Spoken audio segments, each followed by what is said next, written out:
الحمد لله رب العالمين، والصلاة والسلام على سيد الأنبياء والمرسلين محمد بن عبد الله الأمين وعلى آله وأصحابه وأزواجه وذرياته وأهل بيته وسلم تسليما كثيرا أما بعد. أعوذ بالله من الشيطان الرجيم. بسم الله الرحمن الرحيم.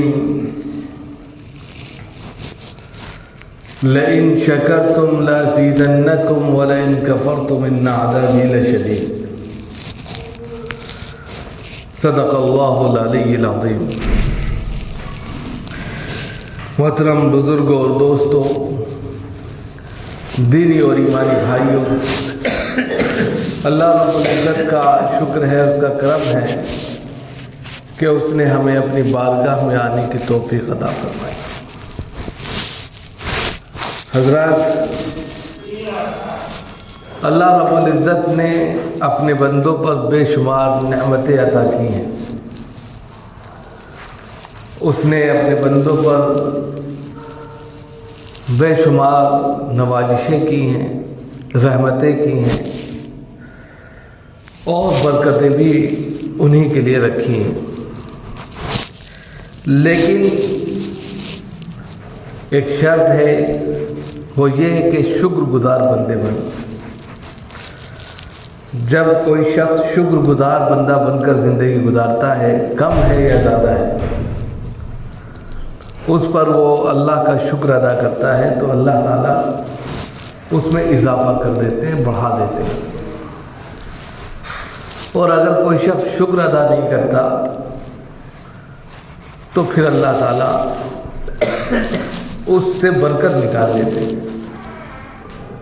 اور جب برکت نکل جاتی ہے تو پھر انسان جو ہے بے برکتی میں ہزاروں لاکھ روپے بھی اس کے پاس ہوں اور سب اسی طرح ضائع ہو جاتے ہیں. تو اسی لیے حدیث میں بھی آتا ہے کہ لوگوں کا شکر ادا کرو، جو لوگوں کا شکر ادا نہیں کرتا وہ اللہ کا بھی نہیں کرتا. تو یہ عادت ڈالنی چاہیے.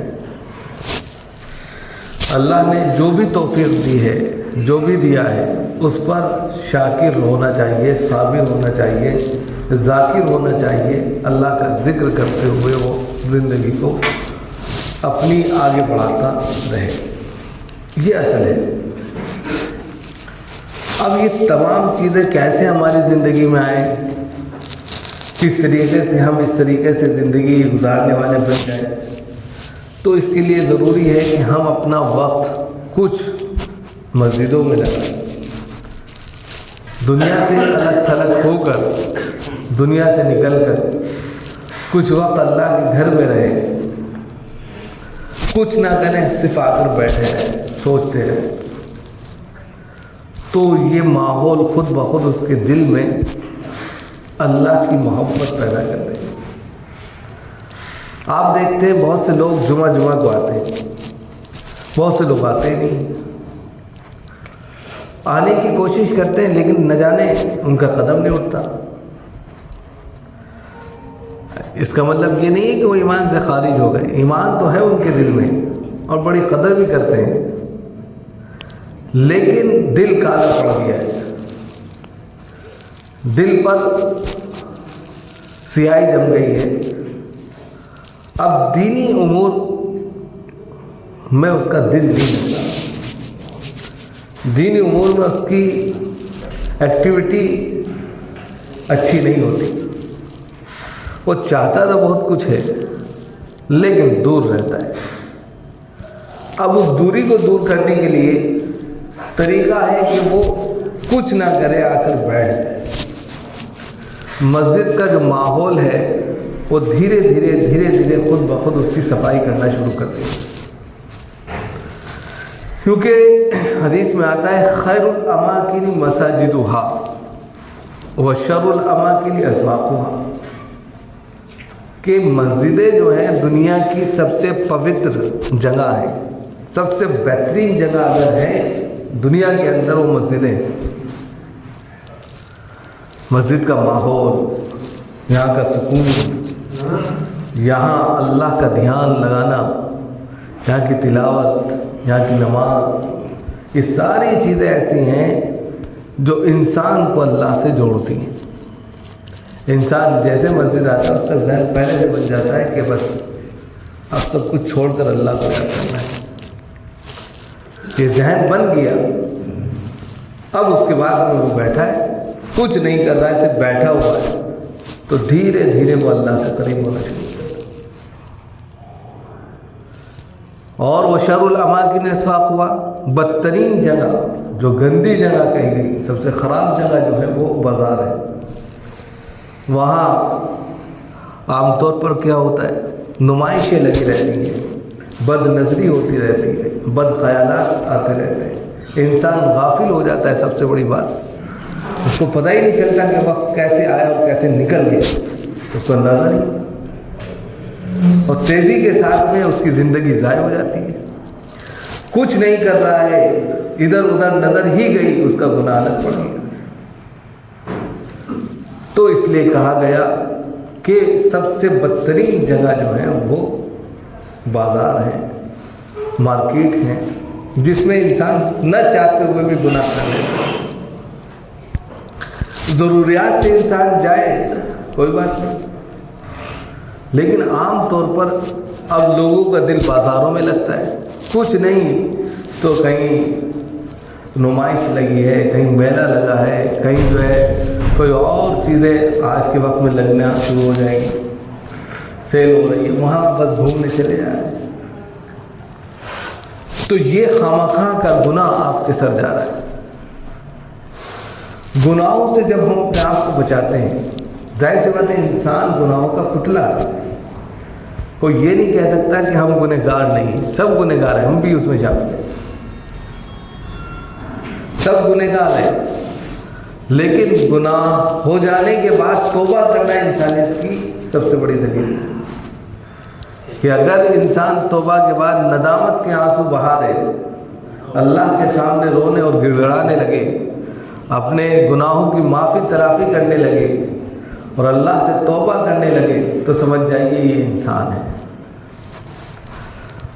ورنہ جو گناہوں پر اکڑ جائے تو وہ حیوان ہے، انسان ہو ہی نہیں سکتا۔ اس لیے کہ حیوان کے اندر، جانوروں کے اندر احساس ہی نہیں، جب احساس نہیں ہے، یہی احساس اگر انسان کے اندر سے نکل جائے تو وہ اسی کیٹیگری میں چلا جاتا ہے۔ تو اس لیے سب سے پہلے اپنے انسان ہونے کا ثبوت دیتے رہنا چاہیے، چلتے پھرتے اٹھتے بیٹھتے استغفار ضرور کرنا چاہیے۔ نہ جانے کب کون سا گناہ سرزد ہو گیا، آپ کو لگ نہیں رہا ہے، اس کے باوجود بھی گناہ ہو جاتا ہے۔ تو اس لیے چلتے ہوئے استغفار، بیٹھتے ہوئے استغفار، تو وہ گناہ دھلتا رہے گا، صاف ہوتا رہے گا۔ اور جب گناہ صاف ہو جاتے ہیں تو دل پر بات اثر کرنے لگتی ہے، دل کو وہ چیز اچھی لگنے لگتی ہے جو اللہ کو اچھی لگتی ہے، اور جب دل سیاہ پڑ جاتا ہے تو وہ بات اچھی نہیں لگتی جو ہم کر رہے ہیں، جو اللہ کو خوش کرتی ہے۔ وہ کہتے ہیں یار یہ تو یہی بات کرتے ہیں، پتہ نہیں کون سی دنیا کی بات کرتے ہیں، ابھی دنیا میں آئے مزے لے لو، یہ آخرت کی بات کریں جس کو دیکھا نہیں، پھر یہ یہاں تک انسان چلے، گویا کہ وہ اس دنیا سے ہی فائدہ اٹھانا چاہتا ہے، بات کی دنیا کا کانسیپٹ اس کے ذہن میں ہے ہی نہیں، اگر ہے تو اس کو وہ یاد نہیں کرنا چاہتا، فراموش کر دینا چاہتا ہے، اور فراموش بھی اس طرح کرتا ہے کہ جیسے کہ بس وہ ہے ہی نہیں، کبھی آئے گا نہیں۔ وقتاً فوقتاً چھوٹے موٹے جھٹکے اللہ رب العزت دیتے رہتے ہیں، دکھاتے رہتے ہیں، تب بھی وہ اس سے سیکھ نہیں لیتا۔ تو ایسے میں ضرورت ہی اس بات کی ہے کہ ہم اپنا ماحول کو بدلیں، جس ماحول میں ہم رہتے ہیں، جس کنڈیشن میں ہم اپنی زندگی کو گزارتے ہیں، جن لوگوں کے ساتھ ہمارا اٹھنا بیٹھنا ہے، اس کو بدلیں۔ بدلنے کا مطلب یہ نہیں کہ بس چھوڑ دیا، بدلنے کا مطلب یہ ہے کہ اس میں سے کچھ وقت نکال کر مسجدوں کے لیے اپنے آپ کو وقف کریں، آپ پورے دن دکان پر، کاروبار میں، دوستوں کے ساتھ، گھر میں رہتے، بہت اچھی بات ہے۔ ان تمام وقتوں میں 24 گھنٹے میں سے 10 منٹ صرف نکال کر آپ عصر سے مغرب تک یا مغرب سے تھوڑا عشاء تک اس میں بیٹھیے بس۔ اور خاص طور سے جمعے کے دن جو نا عصر سے مغرب کا ٹائم مسجد کے لیے خاص کر دیجیے۔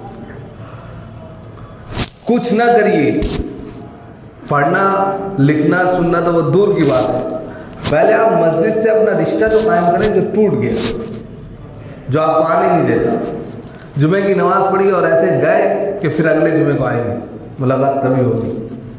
تو یہ جو سلسلہ ٹوٹا ہے، اس کو جوڑنے کے لیے، اس کو کنیکٹ کرنے کے لیے ضرورت ہے کہ پھر ریسٹارٹ کریں آپ اپنے آپ کو پتہ ہے کہ اگر کوئی چیز جو ہے ڈسکنیکٹ ہو جاتی ہے، اس کو ریسٹارٹ کیا جاتا ہے تو وہ پھر ورک کرنے لگتی ہے۔ ہمارا سلسلہ بھی ڈسکنیکٹ ہے اللہ سے،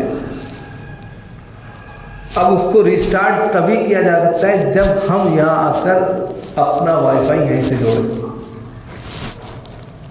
جب اللہ سے جوڑ لیں گے، کچھ نہ کریں، بیٹھے رہیں، دھیرے دھیرے وہ اثر خود بخود لینے لگتا ہے۔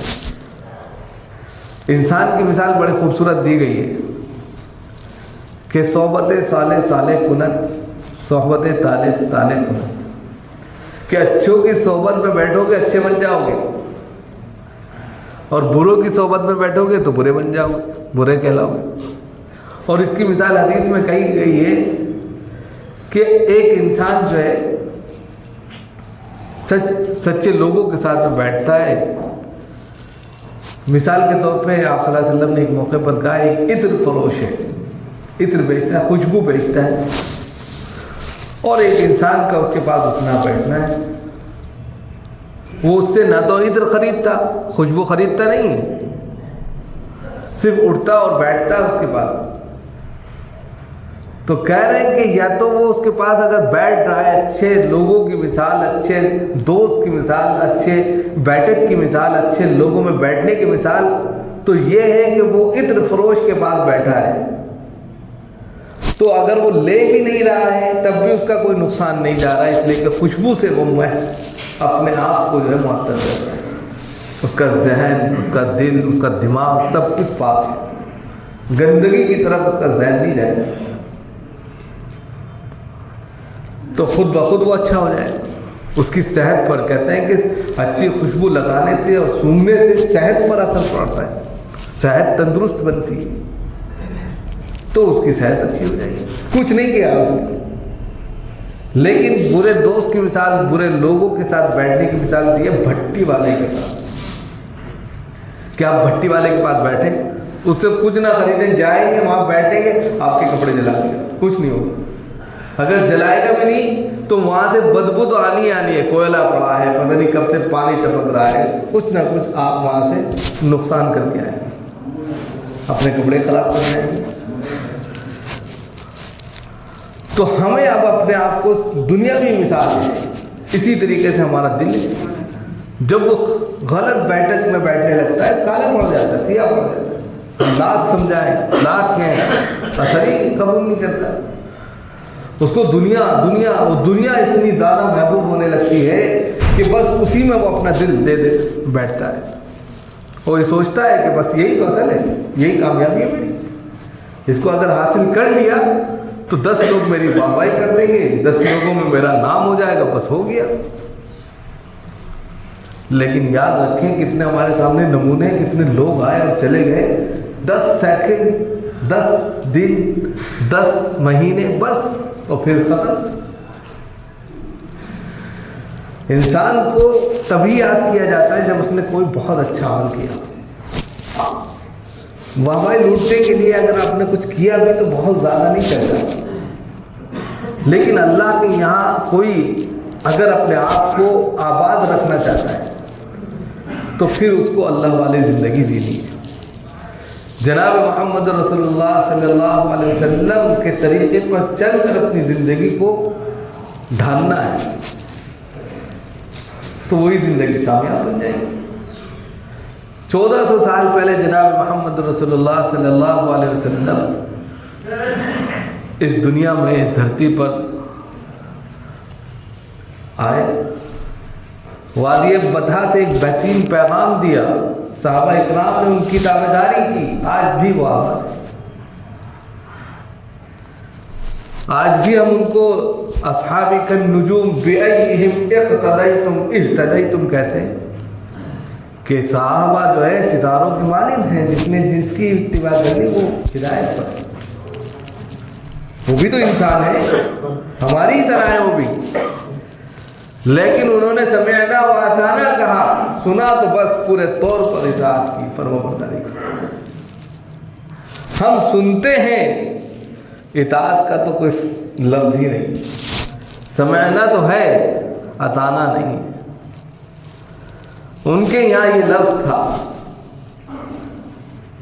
قرآن میں بار بار اس لفظ کو پڑھا جاتا ہے، سمعنا و اطعنا، غفرانک ربنا والیک المصیر۔ تو غفران بھی انہی کے ساتھ چلا گیا، ہمارے ساتھ رہا ہی نہیں۔ جب اطعنا نہیں ہے تو غفران کہاں سے آ جائے گا، معافی تلافی کہاں سے ہوگی؟ تو سب سے پہلے تو ضرورت اس بات کی ہے کہ ہم اپنے ماحول کو تھوڑا کنورٹ کریں، بدلیں۔ جس ماحول میں ہیں اس ماحول سے نکل کر ایک اچھے ماحول میں آنے کی فکر کریں۔ 10 ہی منٹ آئے، 5 منٹ آئے، کچھ نہ کریں، آ کر بیٹھ جائیں، دھیان لگائیں، سوچیں یہ دنیا کیا ہے، یہاں آنے کا مقصد کیا ہے، کیوں بھیجا گیا ہے۔ انسان آتا ہے اور پھر ایک مدت کے بعد چلا جاتا ہے، یہی سوچیں، نہ جانے کب کون سا راستہ نکل جائے، کب کون سی ڈگر آپ کو صحیح راستے پر لے جائے۔ جو پہلے نبی ہوتے تھے وہ پہلے تو ان کو کوئی کانسیپٹ سکھایا نہیں جاتا تھا۔ حضرت ابراہیم علیہ السلام نے اللہ کو پہچاننے کے لیے کتنی جستجو کی، کتنی کوششیں کی۔ پہلے ستاروں کو دیکھا، پھر چاند کو دیکھا، پھر سورج کو دیکھا، سب کو رب مانا اور پھر کہا یہ رب ہی نہیں۔ جو مغلوب ہو جائے، جو چیز ختم ہو جائے، وہ رب نہیں ہو سکتی۔ رب تو وہ ہے جو ان کا بھی مالک ہے، پہچان لیجیے۔ ہم غوری نہیں کرتے، ہم خدا کی تخلیقات میں، خدا کی مخلوقات میں غور نہیں کرتے، چھوڑ دیا۔ قرآن جبکہ کہتا ہے فَلَا تَتَدَبَّرُونَ فَلَا تَعْقِلُونَ، عقل نہیں رکھتے ہو، سوچتے نہیں ہو، یا اُولِي الْأَلْبَابِ، یہ سب کیا ہے؟ لیکن ہم قرآن ہی کو نہیں پڑھتے، ہم جانتے ہی نہیں کہ قرآن کیا بات کر رہا ہے ہم سے، اور جاننے کی کوشش بھی نہیں کرتے۔ بہت بڑی بات تو یہ ہے کہ ہم اس کا ناظرہ بھی نہیں پڑھ پاتے، اس کے تلفظ اپنی زبان سے ادا بھی نہیں کر پاتے۔ ہم دنیا کی تمام چیزوں کو 10 سے 15 سے 20 اور بہت زیادہ 6 مہینے 1 سال میں سیکھ لیتے ہیں، لیکن قرآن کو صحیح پروننسیشن کے ساتھ، صحیح تلفظ کے ساتھ سیکھنا ہمارے لیے بھاری ہے۔ اس کو سیکھنا ہی نہیں ہے، اور پھر اس کا سمجھنا تو انقا ہے، انقا، جیسے وہ پرندہ ہے کہ آج دکھتا نہیں، کہ اس کا سمجھنا تو دور کی بات ہے کہ ہم عربی ہی نہیں ہے، اجمی ہے، ہم کہاں سمجھیں گے قرآن کو؟ یہ ہمارے بس کی بہت پرے کی چیز ہے، جبکہ ایسا ہے نہیں۔ قرآن تو سب کے لیے، سب کے لیے اس کے اندر میسیجز ہیں، پیغام ہیں۔ آپ اس کو پڑھیں تو اس کے اندر دیکھیں کہ کیا ہے۔ جو لوگ اس کو پڑھتے ہیں، اس پر ریسرچ کرتے ہیں، اسی کے دیوانے ہو جاتے ہیں۔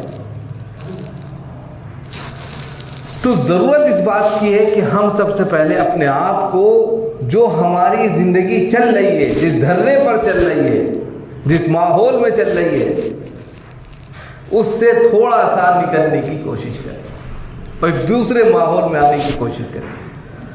صحابہ اکرام رضوان اللہ تعالیٰ علیہ اجمعین کی زندگی اسی طرح تھی۔ جناب محمد رسول اللہ صلی اللہ علیہ وسلم نے ایسی ان کی زندگی کو پھیرا، بدلا کہ پورا کا پورا ماحول تبدیل ہو گیا۔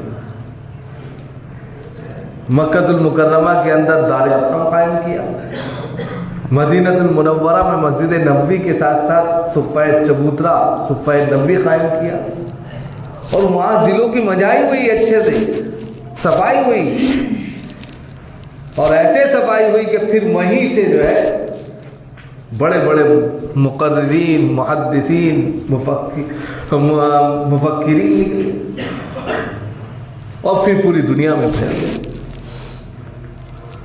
تو یہ مجائی جو ہے، یہ مسجدیں وہی ہیں، یہ پاور ہاؤس ہیں آپ کے لیے۔ یہ ایسا ایمان کا پاور ہاؤس ہے، یہاں سے ٹرانسفر ہوگی لائٹ، جس طریقے سے پاور ہاؤس سے لائٹ ٹرانسفر ہوتی ہے تو گھر روشن ہو جاتا ہے، اسی طریقے سے یہ مسجدیں ایک ایسا پاور ہاؤس ہے ایمان کے لیے کہ یہاں سے جو میسج جائے گا دلوں کو آباد کرے گا، دلوں کو روشنی دے گا، اور جب دل روشن ہوگا تو اس کو پتہ چلے گا کہ یہ دنیا کیا ہے اور آخرت کیا ہے، ایمان کیا ہے، وہ گھٹتا کیسے ہے، بڑھتا کیسے ہے۔ یہ ساری چیزیں خود بخود انسان کے ساتھ لگنا شروع ہو جائیں گی، لیکن ہم پہلے کنیکٹ تو ہوں اس سے۔ ہم کنیکٹ ہی ہونا نہیں چاہتے، دور دور رہنا چاہتے ہیں، ہم وہاں علاج کرنا چاہتے ہیں جہاں علاج نہیں ہے، ہم اس مرض کی دوا کھانا چاہتے ہیں جو مرض آپ کے پاس ہے ہی نہیں۔ پہلے مرض کو سمجھیے کہ کیا ہے، کہاں پانی مر رہا، کیوں ہم دور جا رہے ہیں۔ یہ سب جانتے ہیں کہ موت ایک حقیقت چیز ہے، یہ دنیا آج ہے کل نہیں رہے گی، سب یقین رکھتے ہیں، کوئی بھی ہو، کسی بھی ذاتی کا ہو، کسی بھی دھرم کا ہو۔ لیکن قرآن نے ہم کو رہنمائی دی، قرآن نے ہم کو روشنی دی کہ زندگی اس طرح جیو کہ رضی اللہ عنہم ورضوا عنہ، کہ اللہ تم سے خوش ہو جائے اور تم اللہ سے راضی ہو جاؤ۔ اور یہ کر کے دکھایا صحابہ کرام رضوان اللہ تعالی علیہم اجمعین نے کہ اللہ ان سے خوش ہو گیا، وہ اللہ سے راضی ہو گیا، بس ان کو دنیا میں رہتے ہوئے جو ہے جنت کی بشارتیں سنا دی گئی۔ اب ہم یہ سوچتے ہیں وقت نہیں ہے، پھر انشاءاللہ کسی موقع سے بات ہوگی۔ اللہ تعالیٰ ہم سب کو عمل کی توفیق دے۔